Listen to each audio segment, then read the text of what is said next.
Hi, my name is Katie Pettigrew. I'm the Foul-Mouthed Widow. I am also a mother to 2 young children. So I was 34 when my husband died and my kids were 4 and 6. Through the years, they're now 10 and 8. We've learned a lot together, a lot of coping skills and a lot of ways that each of us individually, take care of ourselves and take care of our mental space when, we get into, a really big griefy day. As parents, we spend so much time wanting to make sure that our children are okay and wanting to make sure they're happy and they're healthy and all that. And it's a great quality to have. They're little humans, and they look to you for guidance.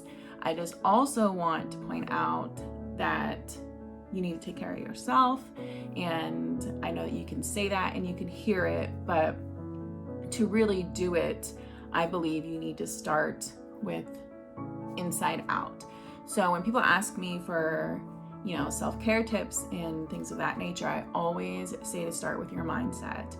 You can read in any magazine on anywhere and people are going to tell you to exercise, and that's like the number one thing that people say: exercise, take a bath, go for a hike, cook your favorite food. And that's all great and all those things work, but there is a bridge between getting from that dark place to being able to actually do those things. So what I like to do, the thing that helped me the most, my first one, it was about 3 to 6 months after my husband died, and I just wasn't getting much done. I was doing kickboxing, I was writing, but I still had all of this internal negative energy that just wasn't helping me on a day-to-day basis. So for me, I felt a lot of heaviness in my chest. My chest always felt like it was burning. I'd look it up online. And, I would feel it in my shoulders and my chest. That's where I carried my stress, my grief, my pain. And so I call it lifting bricks.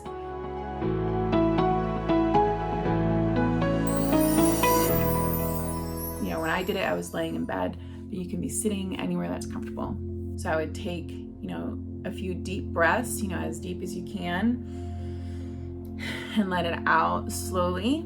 And as you take those deep breaths, you would take your hand and grab a brick off of wherever you're feeling that way. Grab it off, set it down. Grab it off, set it down, and keep doing it. And while you're doing that, take those deep breaths to help it go through your body.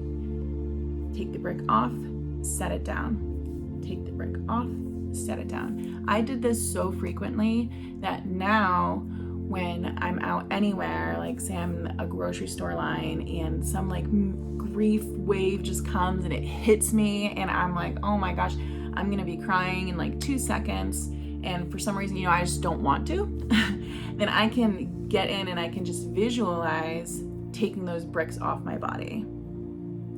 And I don't have to do the movements anymore because I've done so much practice with it. Now I can just see in my head that this is happening. I'm taking the bricks off of me. I'm removing that pain, at least for the moment, to help me get up.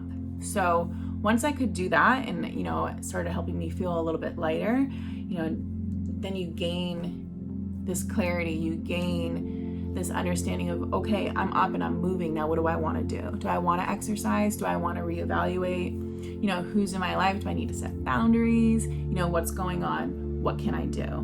Because now I can see a little bit better, I can think a little bit better, and I can make these choices. So any type of self-care, I say, please start with your mindset. Start in, out. Lift those bricks, get that off of you at least, for a moment, and, repeat it as much as you need. So visualizations are huge for me. I believe they're powerful and they've helped me, they've helped other widows, and it's known to work. So give it a try. And if you have any questions at all, feel free to reach out to me. Again, my name is Katie Pettigrew. You can find me on Instagram at Foul-Mouthed Widow or through my blog, foulmouthedwidow.com. Thank you.